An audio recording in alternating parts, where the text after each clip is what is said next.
Soviet प्रणाली एवं Soviet प्रणाली की विशेषताएं। सोवियत प्रणाली समाजवादी व्यवस्था पर आधारित थी। यह प्रणाली समतामूलक समाज और समाजवाद के आदर्शों पर आधारित थी। यह निजी संपत्ति की संस्था का विरोध करके समाज को समानता के सिद्धांत पर व्यवस्थित करना चाहती थी। सोवियत प्रणाली के निर्माताओं ने पार्टी की संस्था को सर्वाधिक महत्व दिया, इसलिए सोवियत राजनीतिक प्रणाली की धुरी साम्यवादी थी, जिसमें किसी अन्य दल या विपक्ष के लिए कोई जगह नहीं थी। अर्थव्यवस्था योजनाबद्ध और राज्य के नियंत्रण में थी। सोवियत प्रणाली की विशेषताएं इस प्रकार है। विशेषता 1, सोवियत संघ की राजनीतिक प्रणाली समाजवादी व्यवस्था पर आधारित थी। दूसरा, सोवियत प्रणाली आदर्शों और समतावादी समाज पर बल देती है। विशेषता 3, सोवियत प्रणाली पूंजीवादी एवं मुक्त व्यापार के विरुद्ध थी। चौथा, सोवियत प्रणाली में कम्युनिस्ट पार्टी को अधिक महत्व दिया जाता था।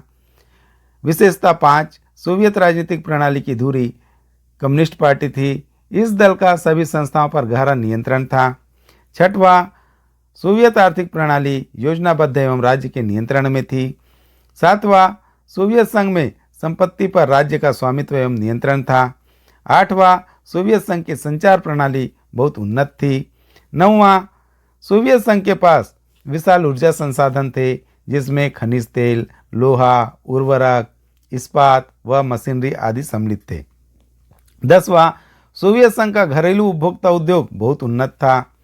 11वां, सरकार बुनियादी आवश्यकताओं की चीज़ें जैसे स्वास्थ्य सुविधाएं, शिक्षा, बच्चों की देखभाल एवं लोक कल्याण की अन्य चीज़ें रियायती दरों पर उपलब्ध कराती थी। 12वां, सोवियत संघ में बेरोजगारी नहीं थी। 13वां, भूमि एवं अन्य उत्पादक संपत्तियों पर राज्य का स्वामित्व एवं नियंत्रण था। सोवियत संघ के विघटन के कारण। सोवियत संघ की खामियां। सोवियत नेता वास्तविक जनतंत्र के समर्थक थे, क्योंकि वहां सभी संस्थाएं जनता द्वारा निर्वाचित होती थी और नागरिकों को अधिकार प्राप्त थे। परंतु एक दलीय शासन व्यवस्था के नाम पर वहां तानाशाही साम्यवाद का वर्चस्व था, जिसकी निम्नलिखित खामियां थी। पहला, सोवियत प्रणाली पर नौकरशाही का पूर्ण नियंत्रण था।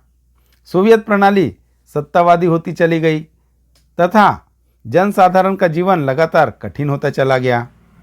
दूसरा, सोवियत संघ में कम्युनिस्ट पार्टी का एकदलीय कठोर शासन था। साम्यवादी दल का देश की समस्त संस्थाओं पर कड़ा नियंत्रण था। यह दल जनसाधारण के प्रति उत्तरदायी भी नहीं था। तीसरा, सोवियत संघ के 15 गणराज्यों में रूस का अत्यधिक वर्चस्व था तथा शेष 14 गणराज्यों के लोग स्वयं को उपेक्षित एवं दबा हुआ समझते थे। चौथा, सोवियत प्रणाली प्रौद्योगिकी तथा आधारभूत ढांचे को सुदृढ़ बनाने में विफल रहने के साथ ही पाश्चात्य देशों से काफ़ी पिछड़ गई। सोवियत संघ ने हथियारों के विनिर्माण में देश की आय का बहुत बड़ा हिस्सा व्यय कर दिया। सोवियत संघ के विघटन के कारण। पहला, सोवियत संघ अब राजनीतिक और आर्थिक रूप से कमजोर हो चुका था। उपभोक्ता वस्तुओं की कमी से नागरिकों में असंतोष भर गया।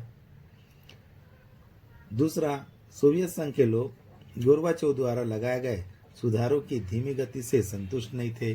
तीसरा, सोवियत संघ के लोग पूंजीवादी अर्थव्यवस्था को साम्यवाद से अच्छा समझने लगे थे।